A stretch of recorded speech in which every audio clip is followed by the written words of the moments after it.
रविदास मार्ग और ओखला जो रोड है हमारा, वो 80% इनक्रोच्ड था और अभी भी लगभग 50% से ज़्यादा इनक्रोच्ड है। मेरे जीतने के बाद लगभग 4 मौतें हो चुकी हैं। अब शूटिंग रेंज का लगभग काम कंप्लीट होने जा रहा है, तो 12 नंबर में भी सीवर का काम, पानी की लाइन डल रही है। दोनों काम कंप्लीट होते ही अगले 1 महीने में उस रोड को बना करके हम तैयार कर देंगे। सभी दुकानदारों से भी मैंने आग्रह किया है कि यदि आप आते हैं तो 30 डिग्री कर्व करके आप गाड़ी लगाइए, क्योंकि बाहर से आते हैं, कहीं से आते हैं तो ठीक है, पार्किंग नहीं है जब तक, तब तक आप इसको एंगल बना करके लगाइए, जिससे कम से कम स्पेस रोड पर जाए। यदि आप रविदास मार्ग और ओखला रोड पर पे गाड़ियां लगाएंगे तो मैं डेली टो करवाऊंगा। अभी तो ट्रैफिक पुलिस के द्वारा टो करवा रहा हूं और एमसीडी के द्वारा, लेकिन अब टोटल एमसीडी के द्वारा टो करेंगे और एमसीडी का चालान बड़ा हैवी होता है। सटीक खबरों का सीधा असर। आप देख रहे हैं एनसीआर समाचार, सच्ची और पक्की खबरें। नमस्कार, आप देख रहे हैं एनसीआर समाचार। मैं हूं आपके साथ नमिता चौहान। इस वक्त हम मौजूद हैं दक्षिणी दिल्ली संगम विहार के विधायक चंदन कुमार चौधरी के ऑफिस में, और आज मैं यहां पर इसलिए मौजूद हूं क्योंकि बीते दिन की अगर मैं बात करूं, अप्रैल के महीने की आपने अगर खबर सुनी हो, एनसीआर समाचार पर देखा हो, तो आपने देखा होगा कि तुगलकाबाद एक्सटेंशन ओखला रोड पर एक बहुत बड़ी दुर्घटना हुई थी, जिस दुर्घटना में एक व्यक्ति की जान चली गई। और वजह सिर्फ इतनी थी कि उस रोड पर काफी ट्रैफिक जाम रहता है, वहां पर अवैध पार्किंग लगाई जाती है, और वो रोड पहले भी कई लोगों की जान ले चुका है। इसमें लापरवाही हम पार्किंग वालों की माने या जो वो उन लोगों की माने जिन लोगों की वजह से ये दुर्घटनाएं हो रही है, या फिर उंगली उठाएं उन दुकानदारों पर, उन कारखानों पर, उन फैक्ट्रियों पर जो लोग वहां अपने दुकानों के आगे, अपने ऑफिस के आगे पार्किंग लगाने की अनुमति दे रहे हैं। क्योंकि वो जो पार्किंग होती है, वो पार्किंग किसी भी आम आदमी की नहीं होती है, वो पार्किंग उनकी होती है जो लोग पीछे फ्लैट में रह रहे होते हैं। वो पार्किंग उन लोगों की नहीं है जो लोग ऑफिस में काम कर रहे हैं। मैं फिर क्लियर कर दूं, वो पार्किंग होती है जो लोग पीछे फ्लैट में, घरों में रह रहे हैं, उनकी गाड़ियां वहां पर लगती है, जिसकी वजह से अक्सर वो रोड जाम हमें मिलता है। तो सबसे पहली चीज तो मैं आपको बधाई देना चाहूंगी, आप बंगाल जीत कर आ चुके हैं। बहुत बहुत धन्यवाद आपका। अब मेरा सवाल ये रहेगा आपसे कि जो अवैध पार्किंग की मैं बात कर रही हूँ, उस पर आपने पहले भी कई बार एक्शन लिया है और हमने कई बार उस पर कवरेज भी की है। अभी हाल फिलहाल में भी एक दुर्घटना हुई और एक व्यक्ति की जान चली गई। वो दुर्घटना देखने लायक नहीं थी। उससे पहले भी, आपके विधायकी से पहले भी 2 लोगों की जान चली गई। रविदास मार्ग पर भी एक साइकिल सवार बुजुर्ग व्यक्ति की जान चली गई। बार बार ये दुर्घटनाएं हो रही हैं, कभी ट्रक की वजह से, कभी डीटीसी बसों की वजह से। क्या इसमें हम ट्रक वालों को, डीटीसी बसों जो बस वाले हैं, उनको जिम्मेवार मान लें? देखिए, बस वाले की जिम्मेदारी नहीं होती है। बस वाले को जितना रास्ता मिलता है वो अपना चलने का प्रयास करते हैं, लेकिन रविदास मार्ग और ओखला जो रोड है हमारा, वो 80% इनक्रोच्ड था और अभी भी लगभग 50% से ज़्यादा इनक्रोच्ड है। उसका कारण क्या था? रविदास मार्ग पर एक आइडेंटिफाइड और नोटिफाइड पार्किंग का एक टेंडर था जो एमसीडी के द्वारा किया गया था, लेकिन एक छोटे से पैच का था जिसमें 69 गाड़ियों का ही टेंडर था, जिसकी वजह से वो अपना दादागिरी कर रहे थे और 69 के जगह पर कम से कम 500 गाड़ियाँ वो अवैध लगवा करके पैसा कमा रहे थे। जैसे ही मेरे संज्ञान में आया और ये जो आप कह रही हैं दुर्घटना की बात, तो मेरे जीतने के बाद लगभग 4 मौतें हो चुकी है। तो इस चीज़ को देखते हुए, मानवता का परिचय देते हुए हमने हर बार ड्राइव लगाया है, और आज मैं खुद भी इस ड्राइव में शामिल होकर के सभी दुकानदारों से भी मैंने आग्रह किया है कि यदि आप आते हैं तो 30 डिग्री कर्व करके आप गाड़ी लगाइए, क्योंकि बाहर से आते हैं, कहीं से आते हैं तो ठीक है, पार्किंग नहीं है जब तक, तब तक आप इसको एंगल बना करके लगाइए, जिससे कम से कम स्पेस रोड पर जाए और आम लोगों को चलने का रास्ता मिले, गाड़ियों को चलने का रास्ता मिले। लेकिन दुर्भाग्य क्या है कि कुछ हमारे जो रेसिडेंशियल लोग भी हैं, रेसिडेंस जो वहाँ पर है, वो क्या करते हैं, दुकानों के आगे भी लगा देते हैं, और 80% दुकानदार क्या करते हैं, लगवा करके पैसे भी वसूलते हैं, और ट्रक लगा कर करते हैं, टेम्पू लगा कर करते हैं, और रोड को इतना इंक्रोच कर देते हैं कि एक गाड़ी के अलावा दूसरी गाड़ी पैरेलल नहीं निकल सकती है। पैदल भी कोई निकलना चाहेगा तो नहीं निकल पाता है, जिसकी वजह से पैदल वाले चलते रहते हैं, गाड़ियाँ चलती हैं और एक्सीडेंट हो जाता है और मौत हो जाती है। इस चीज़ को देखते हुए और एक जो कह दिए भावना हमारी जो एक मानव रूपी जीवन का है, किसी की मौत और किसी के दुख को देख करके बर्दाश्त नहीं होता है। उस चीज़ को देखते हुए हमने आज ट्रैफिक पुलिस के साथ और लोकल पुलिस के साथ, सिटी के साथ ड्राइव लगाया। लगभग 100 से ऊपर चालान हुए हैं, 5 से 6 गाड़ियां हमने टो किया है और मैंने सबको समझाया भी।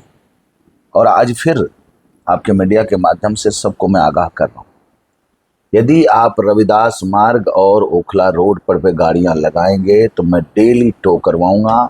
अभी तो ट्रैफिक पुलिस के द्वारा टो करवा रहा हूं और एमसीडी के द्वारा, लेकिन अब टोटल एमसीडी के द्वारा टो करेंगे।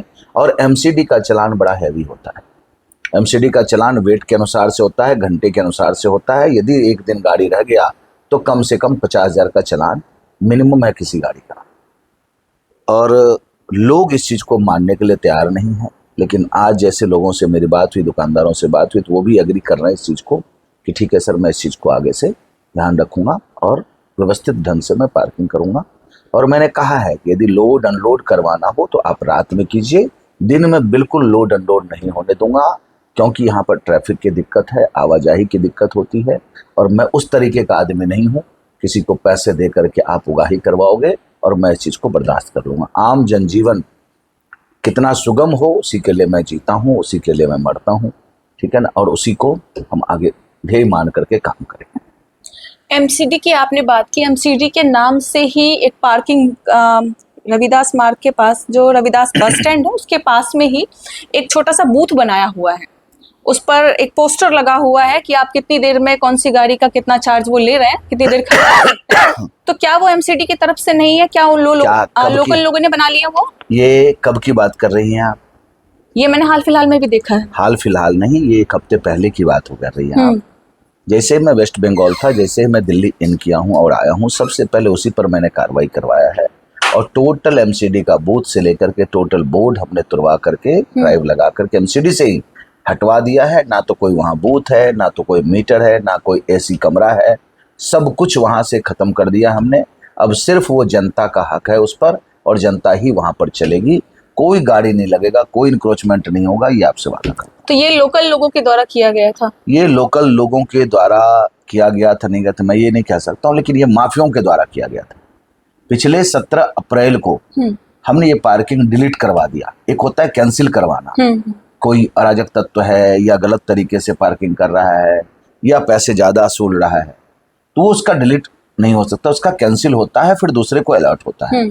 हमने इस इलाके से पार्किंग डिलीट करवाया है। दोबारा कभी भी एमसीडी इस इलाके पर टेंडर नहीं करेगी पार्किंग के लिए, क्योंकि आम जनजीवन कितना सुगम हो, हमारी रेखा गुप्ता सरकार, नरेंद्र मोदी जी काम कर रहे हैं। मैं भी उन्हीं को आगे बढ़ाते हुए, उनके कामों को आगे बढ़ाते हुए काम कर रहा हूं। और आम जनजीवन कितना अच्छी तरीके से, कितना बढ़िया तरीके से चले, उसके लिए हम लोग प्रतिबद्ध हैं, कटिबद्ध हैं और वही काम कर रहे हैं। संगम विहार के 12 नंबर की बात कर लेते हैं, जहां पर अभी करीबन 2 महीने से जनता ऐसा बोल रही है कि रोड खोदा गया है लेकिन उसमें कुछ काम नहीं हुआ। तो जनता को एक आश्वासन दे दीजिए कि आखिर काम कब तक शुरू हो जाएगा? देखिए, मैं आपको बताना चाहता हूँ कि जितना काम संगम विहार में अभी चल रहा है, ना 50 साल में कभी चला था और ना अगले 50 साल में कोई कर सकता है। चाहे वो 12 नंबर हो, 9 नंबर हो, 16 नंबर हो, शूटिंग रेंज हो, रतिया मार्ग हो या मंगल बाजार, सभी का टेंडर होकर के, वर्क ऑर्डर होकर के अवार्ड हो चुका है। जल्द से जल्द काम शुरू होने वाला है और शुरू हो चुका है। रही अब बात 12 नंबर की, तो 12 नंबर में हमने इसलिए सीवर का काम रोका था कि वहाँ पर 16 नंबर का शूटिंग रेंज का हम काम करवा रहे थे। सारे रास्ते बंद हो जाते तो अफरा तफरी हो जाती। अब शूटिंग रेंज का लगभग काम कंप्लीट होने जा रहा है, तो 12 नंबर में भी सीवर का काम, पानी की लाइन डल रही है। दोनों काम कंप्लीट होते ही मुश्किल से 1 महीने का मैं समय लूँगा। जनता से, आपके मीडिया के माध्यम से भी मैं जनता को आश्वस्त करता हूँ कि अगले 1 महीने में उस रोड को बना करके हम तैयार कर देंगे, क्योंकि हमारे पास बजट से सब कुछ हो चुका है। लेकिन सीवर नहीं था, इसलिए मैंने सीवर डलवाना शुरू किया। पानी की लाइन नहीं थी, इसलिए पानी का लाइन डलवाना शुरू किया। ये दोनों काम हो जाएंगे, फिर हम उसको रोड को 1 महीने के अंदर बना। एक आखिरी सवाल मेरा रहेगा आपसे कि अभी H14 की मैं बात कर रही हूँ, वहाँ पर पानी का बूस्टर लगाया जा रहा है जी। जिसके लिए हर घर से पैसे भी लिए गए हैं और करीबन करीबन 80,000 रुपए जमा किए गए हैं और जानकारी ये मिली है कि विधायक ऑफिस से इसकी परमिशन मिल चुकी है। वहाँ उस गली में करीबन करीबन 30-32 घर होंगे। अगर 30-32 घर के लिए 80,000 रुपए मायने रखते हैं, बड़ा मीटर का मतलब है कि बड़ा वाला मोटर लगाया जाएगा, तो सब सारा पानी वहां से खींच लेंगे वो लोग, तो आगे पानी कैसे बढ़ेगा और क्या इसकी परमिशन यहाँ से मिली है? देखिए, मैं आपके मीडिया के माध्यम से जनता को आश्वस्त करता हूँ कि ना तो हमारे यहाँ से कोई ऐसा परमिशन मिलता है, ना मिला है और ना कभी जीवन में मिलेगा। हम व्यवस्था बनाते हैं, व्यवस्था को बिगाड़ने वाले नहीं हैं और हमारे ऑफिस से कुछ भी काम होता है तो मेरे संज्ञान में रहता है। जो चीज़ें संज्ञान में नहीं होता है तो समझिए हमारे ऑफिस से वो कुछ भी परमिसेबल नहीं है। जिन्होंने भी वहाँ पर बूस्टर लगाया है वो अपने चालान भुगतने के लिए तैयार हो जाए। 100% चालान भी करवाऊंगा, 100% वो बूस्टर भी खुलवाऊंगा और उसके बाद जो आगे पैसे लेकर के करना चाह रहे हैं या पैसे ले चुके हैं हमारे नाम से या हमारे ऑफिस के परमिशन के नाम पर, उनके खिलाफ कानूनी कार्रवाई की जाएगी और वो जेल भी जाएंगे, क्योंकि मेरा तरीका काम करने का अलग है। यदि किसी जनता को पानी की दिक्कत है तो उसके लिए जिम्मेदारी मेरी है, उसकी जिम्मेदारी मेरी है। मैं जनता का भी काम करता हूँ और मैं व्यवस्था भी बनाता हूँ। और रही 13 नंबर 14 नंबर बूस्टर की बात, तो अभी देखिए मैं रियल लाइफ जीता हूँ, मैं आडंबर की जिंदगी जीता नहीं हूँ।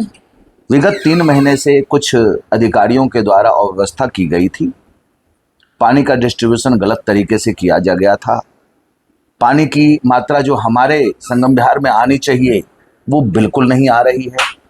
अव्यवस्था की वजह से दिक्कतें हमारी आ रही है, लेकिन मैं चंद दिनों में सभी जनता को आश्वस्त कर रहा हूं कि इस व्यवस्था को मैं सुदृढ़ कर दूंगा।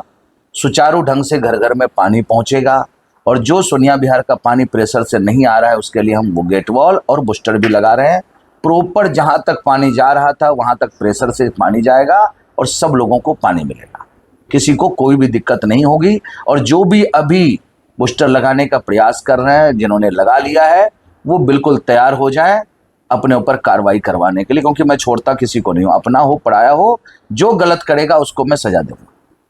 देखिए, आपके मुद्दों पर मैंने सवाल रखे, आपकी समस्या यहाँ रखी और जवाब आप तक अब पहुंच गया होगा। उम्मीद है कि इस जवाब से आप संतुष्ट होंगे और थोड़ा सब्र कीजिए, आपका काम बहुत जल्द खत्म होने वाला है और इस बार आपके सारी उम्मीदें जो पानी के जल भराव को लेकर हो, चाहे बरसात के या अन्य समस्याएं, उन सभी से लगभग आपको निजात जरूर मिल जाएगी। आगे के अपडेट के लिए बने रहे हमारे चैनल NCR समाचार पर। मैं आपके साथ नमिता चौहान।